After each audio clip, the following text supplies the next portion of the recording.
Deaf Rugby is there to break down the barriers for rugby. Really, there are no barriers for the deaf community to play rugby.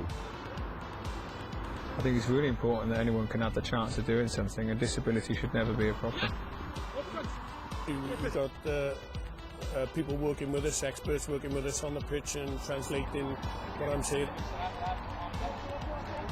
Sport is a great tool for inclusion, and the England Deaf Rugby team have been actively campaigning for more deaf and hard of hearing players since its inception in 2003. Tony Stoyles is a director of rugby with England Deaf and is passionate about the sport. He is also an ardent supporter of inclusion for deaf rugby players. As an ex-player himself with the Northampton Saints and having severe hearing loss, he is in a prime position to advocate deaf rugby.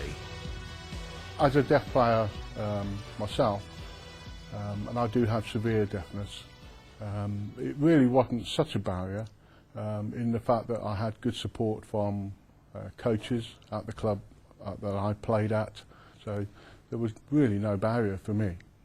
There are misconceptions in deaf rugby for sure. It's often deemed that the players who are hard of hearing or they may be profoundly deaf, and they're put into positions like front row or the wing, and it is assumed that little communication is required for those positions. We've identified that once the communication barrier is broken, we actually recognise that these players are not wingers, they're not props, but they can be back row players or better players in a better role on the field. We work with deaf children and hard of hearing children across the country. We visit schools, deaf schools in particular, and we try to attract mainstream schools, you know, that may have placements of deaf children within those schools. So we, you know, actively invite them to come along too. And what we do, we run tag rugby sessions, which is a non-contact sport version of rugby, to give them the encouragement to be involved in rugby later on in life. And as a consequence of that, we've acclaimed 2 or 3 players. We've managed them for the last 3 or 4 years, and they're now part of the national squad. As part of bringing rugby to a wider deaf audience, the England Deaf Rugby Union have been striving to gain integration into the RFU. This season, they've achieved that aim. There's been a gradual process of integration for the Deaf Rugby Union. Once they started playing, they were quickly recognised by the RFU as a really vital part of our development process. They became associate members of the RFU. Yeah, there are various things that the RFU are doing to help the deaf and hearing impaired community in rugby.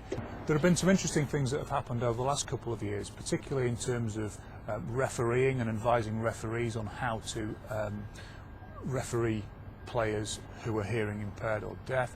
Technically, under the rules of the game of rugby union, a hearing aid is an illegal object.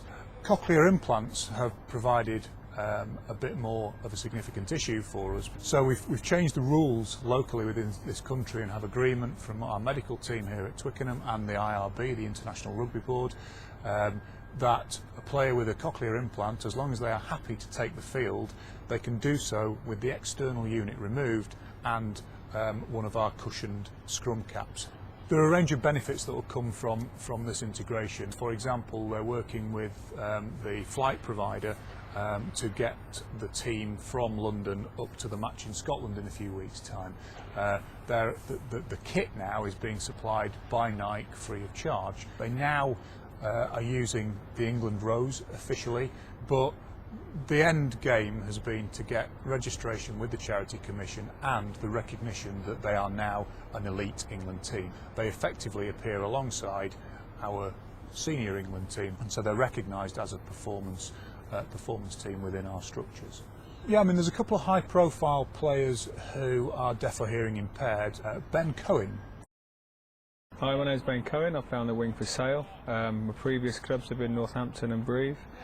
With Northampton, I was there for 14 years. I started rugby when I was 17. Won the Heineken Cup, won Grand Slam, won a few Six Nations. won a World Cup. I think the hope is from the England Deaf Rugby team that when he's finished his professional career that he'll maybe come and play for them as well. I think I'm coming to the end of my bloody rugby career now, let alone try and run out again. In a couple of years maybe and I should be done.